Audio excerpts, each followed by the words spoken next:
कली आ रहा है। अंधकार भरे दुनिया को नुकसान पहुंचाने का समय आ रहा है।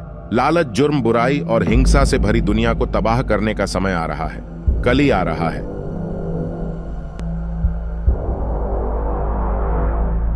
प्राचीन धर्म ग्रंथों में एक भविष्यवाणी मौजूद है, कलयुग, अंधकार के युग से जुड़े एक राक्षस का आगमन। कलयुग के दानव को समझने के लिए हमें पहले हिंदू धर्म में बताई गई इस अंधकार युग की अवधारणा का पता लगाना चाहिए। धर्म ग्रंथों में एक भयानक राक्षस का वर्णन किया गया है जो कलयुग के आते ही दुनिया पर कहर बरपाने वाला है।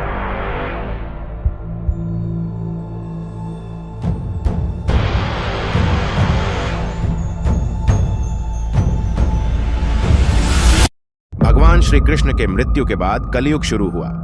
श्रीमद् भगवत गीता में कहा गया है कलयुग 4,32,000 साल तक चलेगा। ऐसा कहा जाता है कि यह राक्षस कलयुग के साथ आने वाली बुराइयों और नैतिक पतन, लालच, झूठ और आध्यात्मिक पतन का प्रतीक है। कलयुग में धार्मिकता, ज्ञान और सदाचार में गिरावट आई है, जिससे अराजकता और पीड़ा हुई है।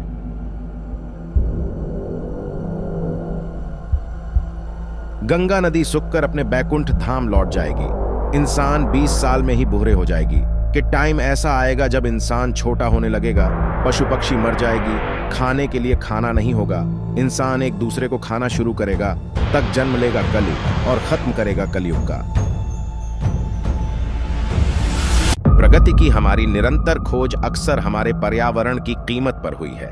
निरंतर वनों की कटाई, अनियंत्रित औद्योगिक प्रदूषण और एकल उपयोग प्लास्टिक की हमारी लत ने हमारे ग्रह को सांस लेने के लिए मजबूर कर दिया है।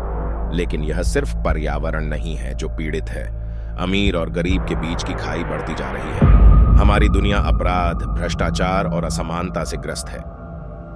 कैसे कुछ लोगों ने अकल्पनीय संपत्ति अर्जित कर ली, जबकि अन्य लोग गुजारा करने के लिए संघर्ष करते रहे। इसका उत्तर प्रणालीगत असमानताओं में निहित है, जिसने विशेषाधिकार प्राप्त कुछ लोगों का पक्ष लिया है।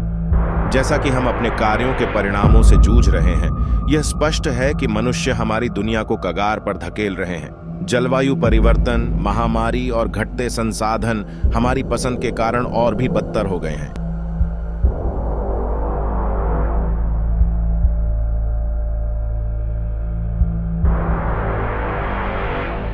विष्णु पुराणों में यह भी कहा गया है, कलयुग जब अपने चरम सीमा पर होगा तब जन्म लेगा कल्कि, भगवान विष्णु के 10वां अवतार। कल्कि का जन्म संभला शहर में होगा।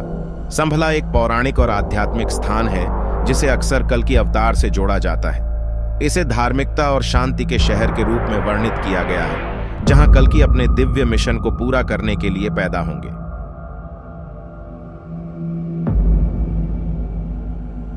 एक एक करके लौटेगा 7 चिरंजीवी।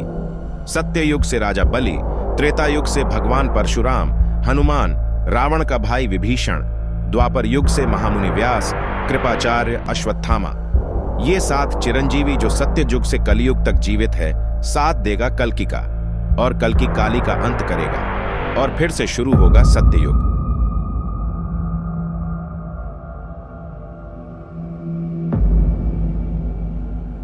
हिंदू पौराणिक कथाओं में समय की एक चक्रीय अवधारणा का वर्णन किया गया है, जिसे 4 युगों में विभाजित किया गया है, जिन्हें चतुर्युग या महायुग के रूप में जाना जाता है। ये युग एक विशिष्ट क्रम में एक दूसरे का अनुसरण करते हैं और कहा जाता है कि जैसे जैसे ये आगे बढ़ते हैं, ये नैतिक और आध्यात्मिक मूल्यों में गिरावट का प्रतिनिधित्व करते हैं। इस अवधारणा को अक्सर युग चक्र या युग विरोधाभास के रूप में जाना जाता है।